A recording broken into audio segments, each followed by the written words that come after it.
Let us say all the best to him. All the best. No. I have a pattern. Let us all stand up. Let us do some exercise. Ready? Both hands like this. Say all the best. Ready?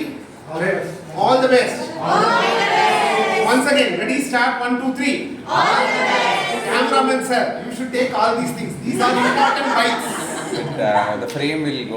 Okay. Afterwards, you will take one more. You are taking. Ready? Start. 1, 2, 3. All the best.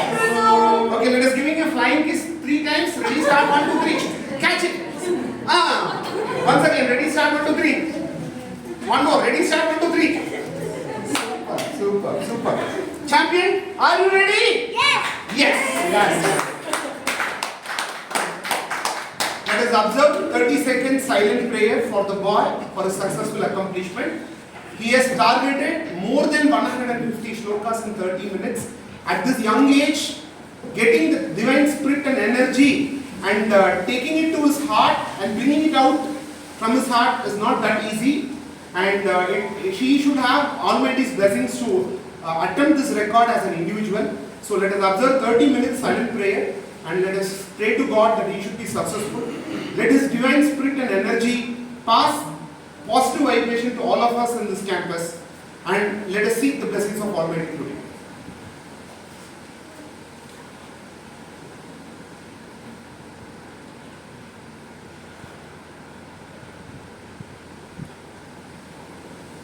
Thank you.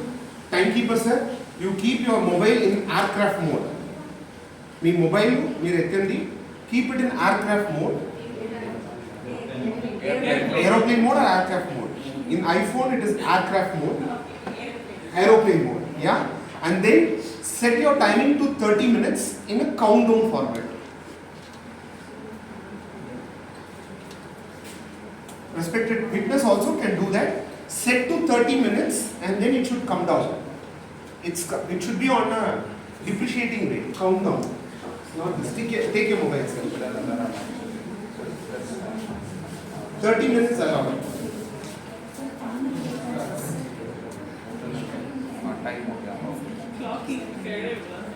Your decision, ma'am.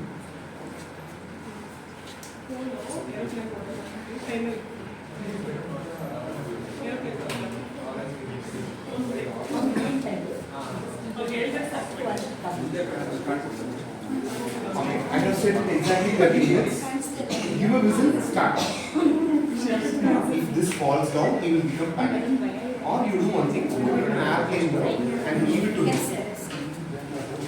Do that. 1 minute. Are you ready, child? Yes. Right. Sir, is it ready? Can we start the recording? Yes, you can start recording. Madam. Better, ma'am. Okay, ready? Don't be panic, 1 minute. Don't be panic, leave it. Don't worry about it. That will get this. You can leave that. Wait. Ready? Respected presiding officer, Srimati P.G. Pradeepa, can we start, ma'am? Ma'am, all the best message from your side. Okay. He's all set. That's what I'm able to feel because with the trials, the energy is already out. So I'm expecting all energy dynamites to come in 30 minutes. And I'm going through so many shlokas. Though the target is so less, you have taken so big target and you're already prepared for it. So I'm sure you will do a great job. All the best. Once again, are you ready? Timekeeper, ready? Witness, ready? You have to put a tick mark once the sloka is completed. 5, 4, 3, 2, 1, go! Shri Gurubhyo Namaha Harihi Om Gananaanva Ganapatigam Avamahe Kavim Kavinam Mubhavashravastamam Jeshtarajam Brahmanam Brahmanaspada Anushrannan Notibhisida Sadhanam Mahaganapataye Namaha Vakratund Shuklam Bharadharam Vishnum Shishvanam Chaturbhujam Prasannavadhanam Dhyaye Sarvavijñopashantaye Karagre Vasate Lakshmihi Karamadhye Saraswati Karamule Tu Gauri Syat Prabhate Karadarshanam Samudravasane Devi विष्णुपत्नी नमस्तुभ्यं पादस्पर्शं क्षमस्व मे उत्तिष्ठोत्तिष्ठ गोविन्द उत्तिष्ठ गरुडध्वज उत्तिष्ठ कमलाकान्त त्रैलोक्यं मङ्गलं कुरु गोविन्देति सदा स्नानं गोविन्देति सदा जपः गोविन्देति सदा ध्यानं सदा गोविन्दकीर्तनं गङ्गे च यमुने चैव गोदावरि सरस्वती नर्मदे सिन्धु कावेरी जलेऽस्मिन् सन्निधिं कुरु दीपं ज्योतिपरब्रह्म दीपं ज्योतिपरायणं दीपेन ह्रियते पापं सन्ध्यादीपनमोऽस्तु ते दीपं ज्योतिपरब्रह्म दीपं सर्वतमोपहं दीपेन साध्यते सर्वं सन्ध्यादीपनमोऽस्तु ते नमः सूर्याय चन्द्राय मङ्गलाय बुधाय च गुरुशुक्रशनिभ्यश्च राहवे केतवे नमः नमः तुलसीकल्याणि नमो विष्णुप्रिये शुभे नमो मोक्षप्रदे देवी नमः सम्पत्प्रदायिनि सुरभिवैष्णवीनाथ सुरलोके महीयसे ग्रासमुष्ठर्मया दत्त सुरभे प्रतिगृह्यताम् अन्नपूर्णे सदा पूर्णे शर्करप्राणवल्लभे ज्ञानवैराग्यसिद्ध्यर्थं भिक्षां देहि च पार्वती माता च पार्वती देवी पिता देवो महेश्वरः बान्धवः शिवभक्ताश्च स्वदेशो भुवनत्रयम् अहल्या द्रौपदी सीता तारा मण्डोदरी तथा पञ्चकन्या स्मरेन्नित्यं महापातकनाशनम् अश्वत्थामा बलिर्व्यासो हनूमाश्च विभीषणः कृपः परशुरामश्च सप्तैते चिरञ्जीविनः रामस्कन्दं हनूमन्तं वैनतेयं मृकोदरं शयने यस्मरेन्नित्यं दुःस्वप्नस्तस्य नश्यति वक्रतुण्डमहाकाय कोटिसूर्यसमप्रभ निर्विघ्नं कुरु मे देव सर्वकारेषु सर्वदा अगजाननपद्मार्कं गजाननमहर्निशम् अनेकदन्तं भक्तानाम् एकदन्तम् उपास्महे सुमुखश्चैकदन्तश्च कपिलो गजकर्णकः लम्बोदरश्च विकटो विघ्नराजो गणाधिपः धूम्रकेतुर्गणाध्यक्षो बालचन्द्रो गजाननः द्वादशैतानि नामानि पठे शृणुयादपि विद्यारम्भे विवाहे च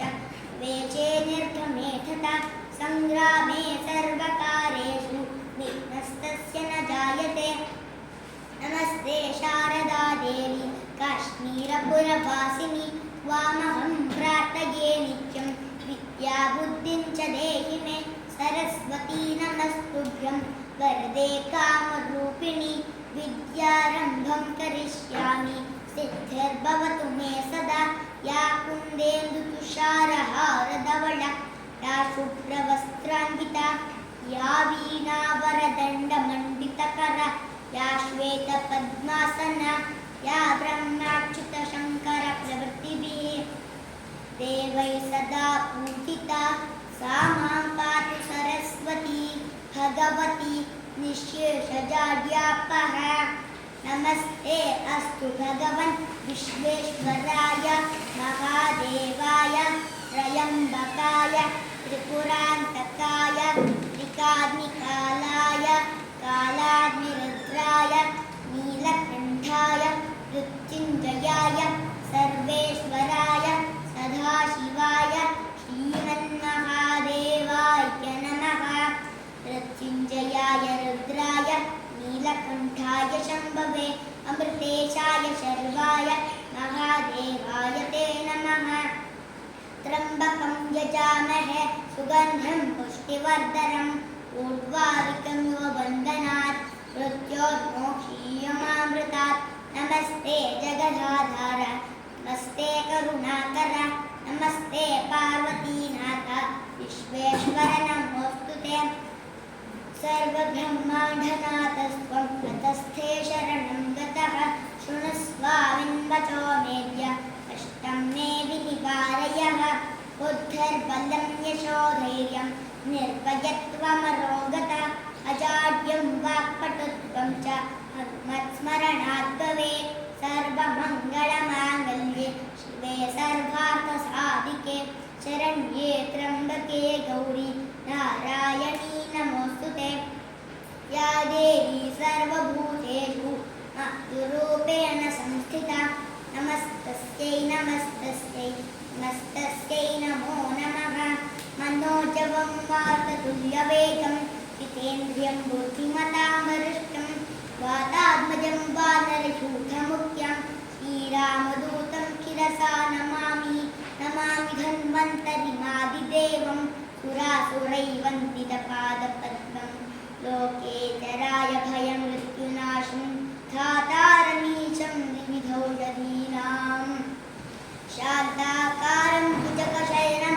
पद्मनाभं सुरेशं विश्वाधारं गगनसदृशं मेघवर्णं शुभाङ्गं लक्ष्मीकान्तं कमलनयनं योगिहृद्यानगम्यं वन्दे विष्णुं भवभयहरं सर्वलोकैकनाथं ज्ञानानन्दमयं देवं निर्मलस्फटिकाकृतिम् आधारं सर्वविद्यानां यग्रीवमुपास्महे मूलतो ब्रह्मरूपाय मध्यतो विष्णुरूपिणी अग्रतो रुद्ररूपाय शराजाय ते नमः सप्त सप्त महासप्त सप्तद्वीपावसुन्धर सप्तार्कपर्णमाधाय सप्तम्यां स्नानमाचरेत् आपादमूलिपर्यन्तं गुरूणामाकृतिं स्मरेत् तेन विघ्नान् प्रणश्यन्ति सिद्ध्यन्ति च मनोरथाः दत्तात्रेय हरे कृष्ण उन्मत्तानन्ददायक दिगम्बर मुने बाल विशालज्ञानसागर गुरुर्ब्रह्मा गुरुर्विष्णुः गुरुर्देवो महेश्वरः गुरुर्साक्षात् परब्रह्म तस्मै श्रीगुरवे नमः गुरवे सर्वलोकानां विषजे भवरोगिणां निधये सर्वविद्यानां दक्षिणामूर्तये नमः श्रुतिस्मृतिपुराणानाम् आलयं करुणालयं नमामि भगवत्पादं शङ्करं लोकशङ्करं पूज्याय राघवेन्द्राय सत्यधर्मरथाय च भजतां कल्पवृक्षाय नमतां कामधेनवे पूजन्तं राम रामेति मधुरं मधुराक्षरम् आरुह्य कविताशाखां वन्दे वाल्मीकिकोकिलं गौतमोऽत्रिभरद्वाजः विश्वामित्रश्च काश्यपः जमदग्निर्वसिष्ठश्च सप्तैतेर्च स्मृताः नमस्तेऽस्तु महामाये श्रीपीठे सुरपूजिते शङ्खचक्रगदाहस्ते महालक्ष्मी नमोऽस्तुते सिद्धिबुद्धिप्रदे देवी मुक्तिप्रदायिनी मन्त्रमूर्ते सदा देवी महालक्ष्मी नमोऽस्तुते जय देवी चिदानन्दे श्रीविद्ये परमेश्वरि निजात्मबोधसन्तुष्टे वन्दे त्वां मनशङ्करि उग्रं वीरं महाविष्णुं ज्वलन्तं सर्वतोमुखं नृसिंहं भीषणं भद्रं मृत्योर्मृत्युं नमाम्यहम् उदग्रहस्त्रं धृतशङ्खचक्रं पीताम्बरं दर्शितपादपद्मं हस्तद्वयेन आश्रितपारिजातं श्रीभूसमेघ वच वेङ्कटेशं नारायण रामाय रामभद्राय रामचन्द्राय वेदसे रघुनाथाय नाथाय सीताया पतये नमः श्रीराम राम रामेति रमे रामे मनोरमे सहस्रनाम तत्तुल्यं रामनाम वरानने कल्याणाद्भुतगात्राय कामितार्थप्रदायिने श्रीमद्वेङ्कटनाथाय श्रीनिवासाय ते नमः जपाकुसुमसङ्काशं काश्यपेयं महाद्युतं तमोरिं सर्वपापघ्नं प्रणतोऽस्मि दिवाकरं ददिशं कतुषाराभं क्षीरोदानवसम्भवं नमामि शशिनं सोमं शम्भुर्मुकुटभूषणं धरन्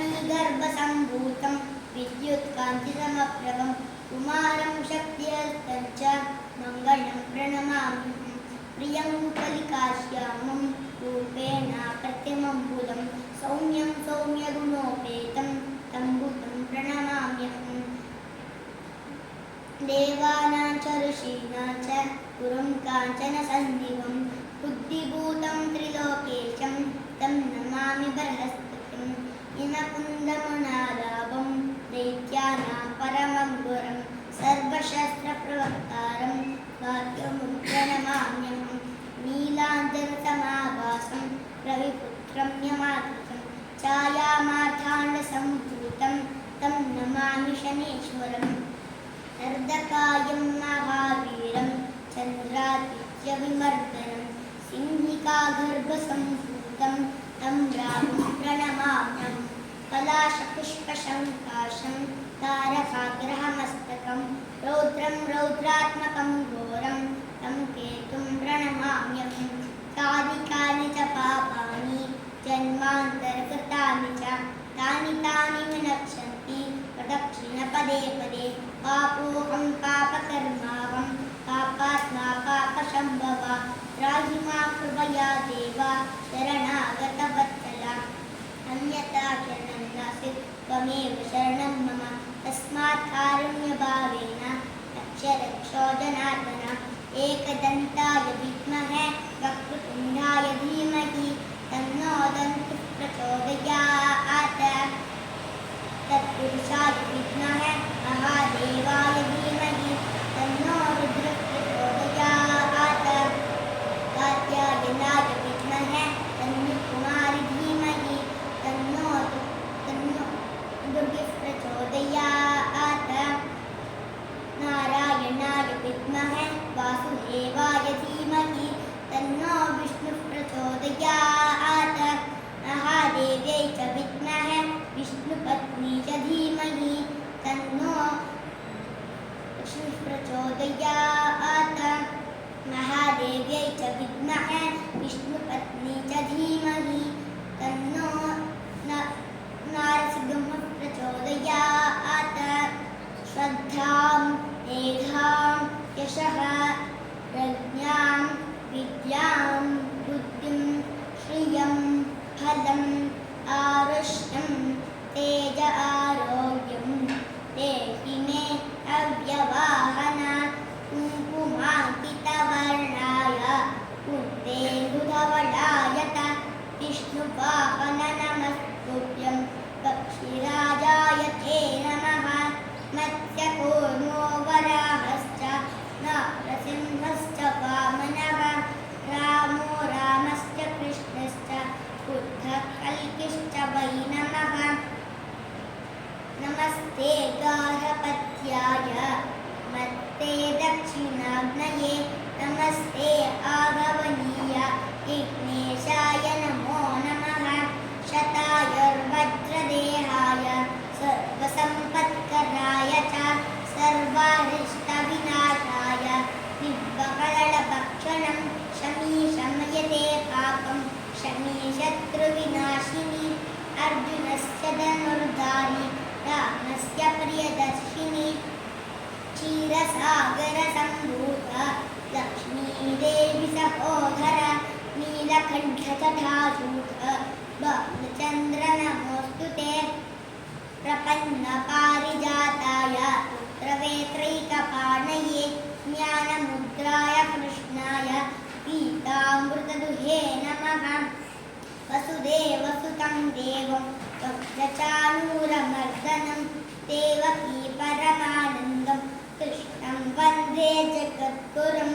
नारायणं नमस्कृत्य नरं चैव नरोत्तमं देवीं सरस्वतीं व्यासं ततो जयमुदीरयेत् गीताशास्त्रविदं पुण्यं यः पठेत् प्रयतः पुमान् विष्णोः पदं वाप्नोति वयशोकादिवर्तितः धृतराष्ट्र उवाच धर्मक्षेत्रे कुरुक्षेत्रे समवेतायुयुत्सवः वामभावः पाण्डवाश्चैव किमकुर्वत सञ्जय सञ्जय उवाच दृष्ट्वा तु पाण्डवानीकं योढं दुर्योधनस्तदा आचार्यमुपसङ्गम्य राजा वचनमब्रवीत् पश्यैतां पाण्डुपुत्राणाम् आचार्यमहतीं च मूं व्यूढां द्रुपदपुत्रेण तव शिष्येण धीमता अत्र शूरा महेश्वासाः भीमार्जुनसभायुधि युयुधानो विराटश्च द्रुपदश्च महारथाः दृष्टकेतुश्चेकितानः काशीराजश्च वीर्यवान् पुरुजित् कुन्तिभोजश्च शैब्यश्च नरपुङ्गवः युधामन्युश्च विक्रान्तः उत्तमौजाश्च वीर्यवान् सौभद्रो द्रौपदेयाश्च सर्व एव महारथाः अस्माकं तु विशिष्टाये तानि बोधद्विजोत्तम नायका मम सैन्यस्य संज्ञार्थं तान्द्रजीविते भवान् भीष्मश्च कर्णश्च उपश्च समितिञ्जयः अश्वत्थामाविकर्णश्च सौपदत्थस्तथैव च अन्ये च बहवः शूराः तदर्थे त्यक्तजीविताः नानाशस्त्रप्रहरणाः सर्वे युद्धविशारदाः अपर्याप्तं तदस्माकं बलं भीष्माभिरक्षितं पर्याप्तं त्विदमेतेषां बलं भीमाभिरक्षितम् अयनेषु च सर्वेषु यथाभागमवस्थिताः भीष्ममेवाभिरक्षन्तु भवन्तः सर्व एव हि तस्य सञ्जनयन् हर्षं पुरो वृद्धः पितामहः सिंहनादं विनद्योतैः शङ्खं दद्मौ प्रतापवान् ततः शङ्काश्च वीर्यश्च पणवानकगोमुखाः सहसैवाभ्यहन्यन्त शब्दस्तु मुलोऽभवत् ततः श्वेतैर्हरेर्युक्ते महतीस्यन्दने स्थितौ माधवः पाण्डवाश्चैव दिव्यौ शङ्कौ प्रदग्मतुः पाञ्चजन्यं ऋषिकेशः देवदत्तं धनञ्जयः औण्ड्रं दद्मौ महाशङ्खम् भीमकर्मावृकोदरः अनन्तविजयं राजाः कुन्तीपुत्रो युधिष्ठिरः नकुलः सहदेवश्च शुकोशमणिपुष्पकौ काश्यश्च परमेश्वासः शिखण्डी च महारथः दृष्टद्युम्नो विराटश्च सात्यकिश्चापराजितः द्रुपदो द्रौपदेयाश्च सर्वशः कृतवीपते सौभद्रश्च महाबाहुः शङ्कान् दध्नुः पृथक् पृथक् सघोषोधात्तराष्ट्राणां हृदयानि प्रदारयत् नभश्च पृथिवीं चैव तुमुलो वनुनादयन् अथ व्यवस्थितान् दृष्ट्वा धातराष्ट्रान् कपिध्वजः प्रवृत्ते शस्त्रसम्पाते धनुरुद्यम्य पाण्डवः ऋषिकेशं तदा वाक्य पितामहामहीपते अर्जुन उवाच सेनयोरुभयोर्मध्ये कृतं स्थापय मेच्युत यावदेता निरीक्ष्येऽहं योद्धुकामानवस्थितान् कैमर्यसह योद्धव्यमस्मिन् रणसमुद्यमे अर्जुन उवाच एवं सततयुक्ता ये भक्ता स्वां पर्युपासते ये चाप्यक्षरमव्यक्तं तेषां के योगवित्तमाः श्रीभगवानुवाच मय्यावेश्य मनो ये मां नित्ययुक्ता उपासते श्रद्धया परयोपेताः ते मे युक्ततमा मताः एत्वक्षरमनिर्देशम् अव्यक्तं पर्युपासते सर्वत्र गमचिन्तं च कूटस्थमचलं ध्रुवम् सन्नियम्येन्द्रियग्रामं सर्वत्र समबुद्धयः ते प्राप्नुवन्ति मामेव सर्वभूतहिते रताः क्लेशोऽधिकतरस्तेषाम् अव्यक्तासक्तचेतसाम् अव्यक्ताहिकतिर्दुःखम् ते अवद्भिरवाप्यते एतु सर्वाणि कर्माणि मयि सन्न्यस्य मत्पराः अनन्येनैव योगेन मां ध्यायन्त उपासते तेषामहं समुद्धर्ता मृत्युसंसारसागरात् भवामि न चिरात् पार्थ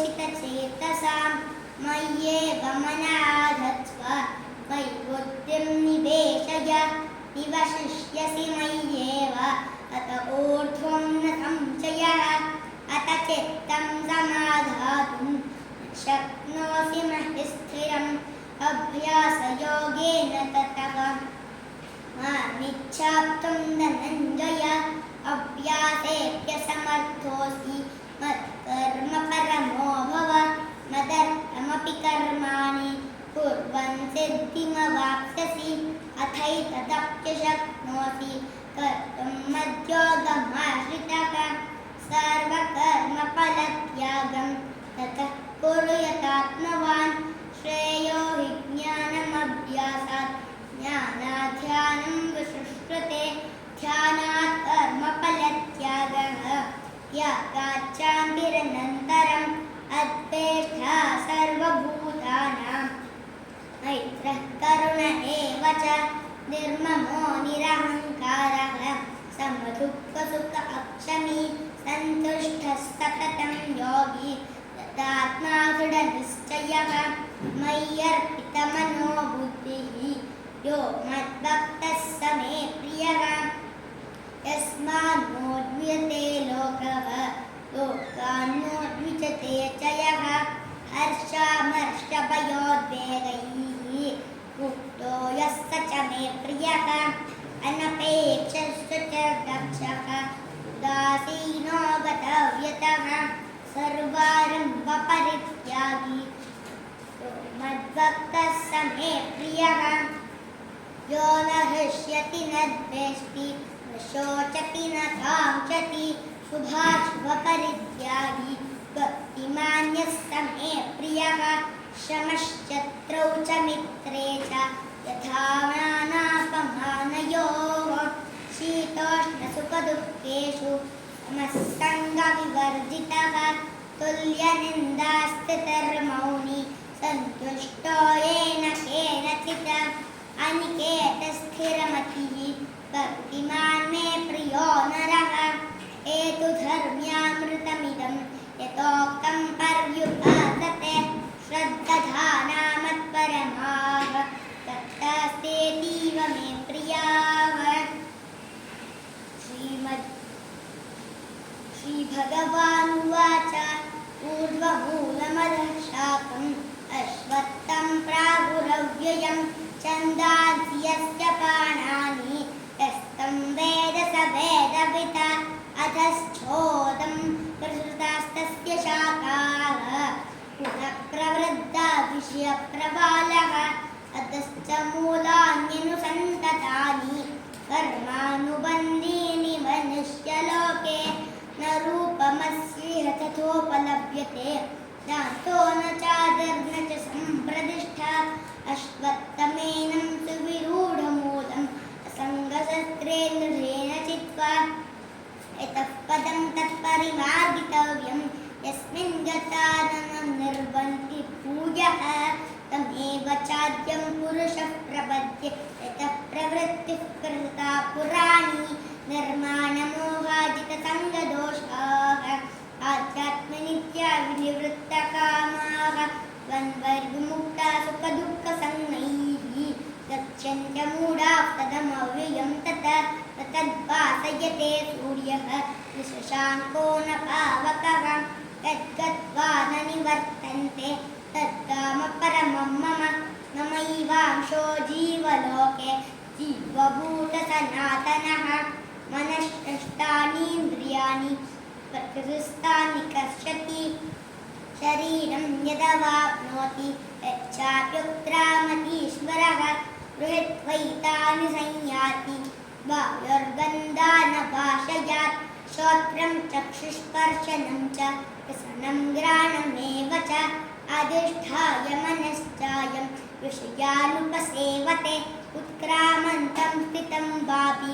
भुञ्जानं भागुनान्वितं विमूढानानुपश्यन्ति पश्यन्ति ज्ञानचक्षुषः यतन्तो योगिनश्चैनं पश्यन्त्यात्मन्यवस्थितं यतन्तो प्रकृतात्मन्यः नैनं पश्यन्त चेतसः यदादित्यगतं तेजः जगद्भासयतेऽखिलं यच्छन्द्रमसि यच्छाग्नौ तत्तेजो विद्धिमामकं गामाभिश्च च भूतानि धारयाम्यहमोजसा पुष्णामि चौषधी सर्वा सोमो भूत्वा रसात्मकः अहं वैश्वानरो भूत्वा प्राणिनां देहमाश्रितः प्राणापानसमायुक्तः पचाम्यन्नं चतुर्विधं सर्वस्य चाहं हृदि सन्निविष्टः वस्तुस्मृतिर्ज्ञानमुपोहनं च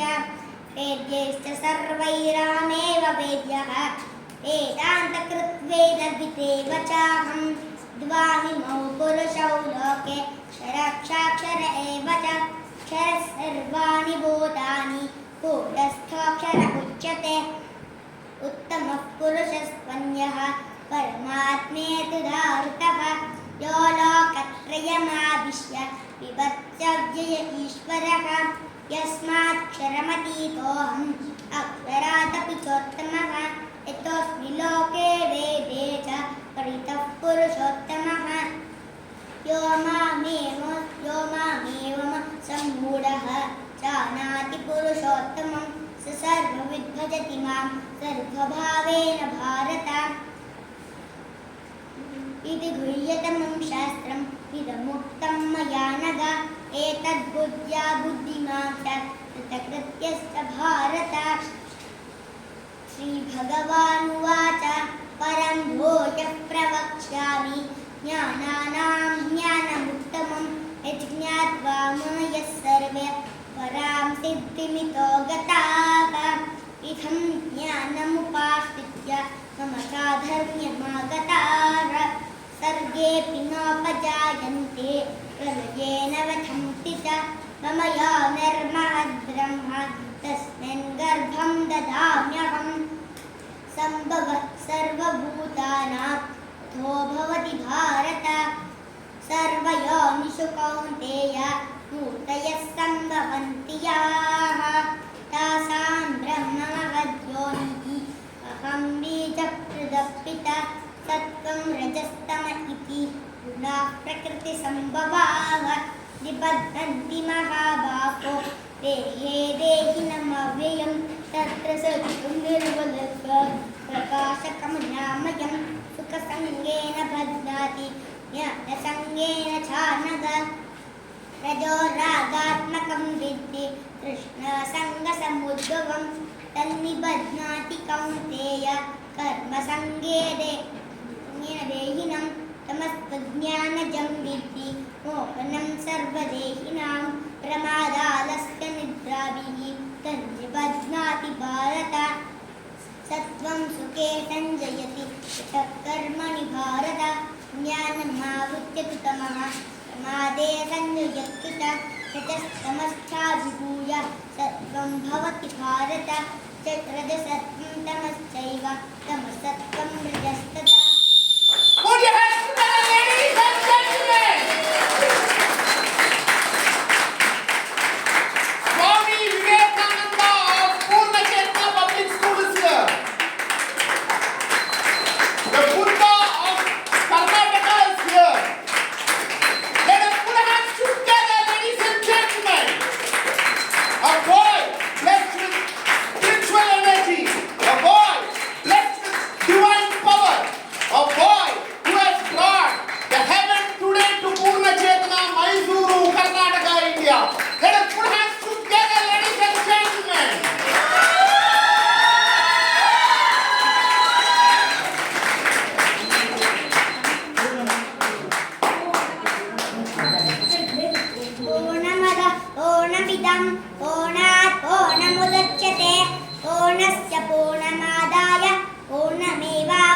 दृश्यते ॐ शान्ति शान्ति शान्तिः Now we are all going to join him and we are going to repeat it. He is now going to be a guru for us. Can we all? Yes. Ready? I want all the teachers, principal, Darshan sir, Madhurya ma'am, everyone to join. Ready? Start. You are going to teach us and we are going to follow. Camera, cover karo. Huh? Good boy. Ready? Start. पूर्णमदः Purnamada पूर्णमिदं Purnamidam पूर्णात् पूर्णमुदच्यते पूर्णात् पूर्णमुदच्यते पूर्णस्य पूर्णमादाय पूर्णस्य पूर्णमादाय पूर्णमेवावशिष्यते पूर्णमेवावशिष्यते ॐ शान्ति शान्ति शान्तिः शान्ति शान्ति शान्तिः I did not repeat any other thing. I repeated Om Shanti Shanti Shanti. That's all. Very good boy. Now, respected presiding officer, I will just proceed with the timekeeper. Please be seated. Thank you, respected team. Teachers, get ready for the next record. Just arrange the table, chair, everything, and the laptop, everything. I request the timekeeper to please come. Sir, may Rochi tell him that exact start time.